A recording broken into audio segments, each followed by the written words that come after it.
আমাদের মধ্যে আরো কিছু আছেন আমাদের মাদ্রাসা মাওলানা আশিকুর রহমান সাহেব আমাদের মধ্যে আরো কিছু আছেন আমাদের মাদ্রাসা সুন্দর যেটা করা যেটা করা স্যার এবং আমাদের মধ্যে আরো কিছু আছে আমাদের প্রিয় বড় ভাই ডাক্তার আমিনুল ইসলাম সকলকে আমাদের অনুষ্ঠানের পক্ষ থেকে আন্তরিক শুভেচ্ছা অভিনন্দন। আমাদের হাতে সময় খুবই কম, এর জন্য আমরা সকলকে বক্তব্য দিতে দেওয়া শুরু করে দিতে পারছি না। সম্মানিত উপস্থিতি এই পর্যায়ে আমাদের সকলকে আমাদের সামনে পথ চলার বিপরীত সম্পর্কে কিছু কথা বলবেন। আজকে অনুষ্ঠানের সম্মানিত সভাপতি এবং বাংলাদেশ খেলাফত দেশে ঢাকা জেলা দক্ষিণের সম্মানিত সভাপতি সাহেব আমাদের প্রিয় উস্তাদ আমাদের মৌলানা মুফতি ফরহাদ হোসেন সাহেব ওদেরকে আমাদেরকে বিভিন্ন সম্পর্কে কিছু কথা বলা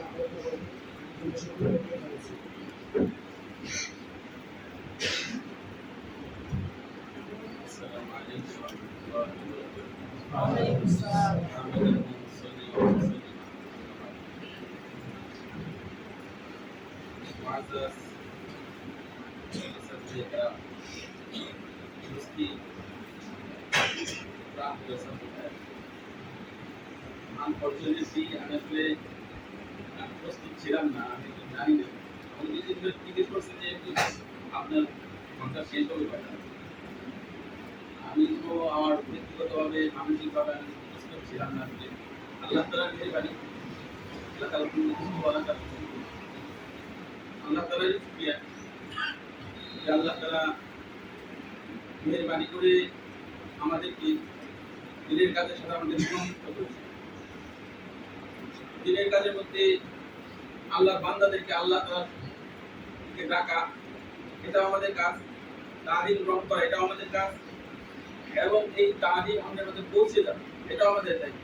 ঠিক এই ইসলামকে সংসদ পর্যন্ত পৌঁছানো, এটাও আল্লাহ এখানে দায়িত্ব। আল্লাহর হুকুমকে জমিনের মধ্যে বাস্তবায়ন করা, এই নিয়ামত এবং খেলাফতের দায়িত্ব দিয়ে আল্লাহ আমাদের সৃষ্টি করেছেন। আল্লাহ তাআলা কালাম পাকের মধ্যে বলেন যে আমি মানুষ সৃষ্টি করতে চাই এই জন্য যাতে করে জমিনের মধ্যে তারা আমার প্রতিনিধিত্ব করে। সুতরাং আমরা আল্লাহর পক্ষ থেকে এক একজন খলিফা, আমরা কি করেন? আল্লাহর পক্ষ থেকে আমরা জমিনে আল্লাহর খলিফা, আল্লাহর নায়াবত আমরা প্রতিষ্ঠিত করব। এই দায়িত্ব নিয়ে আমরা দুনিয়াতে আসছি। এই দায়িত্ব আমরা কিভাবে আঞ্জাম দিব?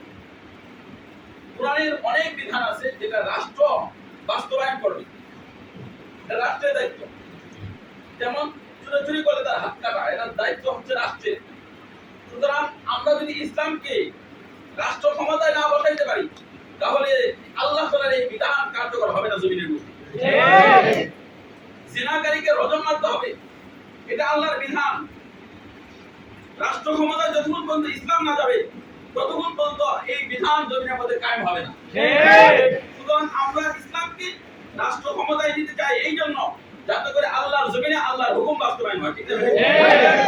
আমাদের এই ইউনিটি, আমাদের এই সংঘবদ্ধ হওয়া, আমাদের এই রাজনীতি, আমাদের এই দলের অবকাঠামো, এটা শুধুমাত্র আমরা যাতে করে ইসলামকে রাষ্ট্র ক্ষমতায় দিতে পারি তার একটা প্রক্রিয়া।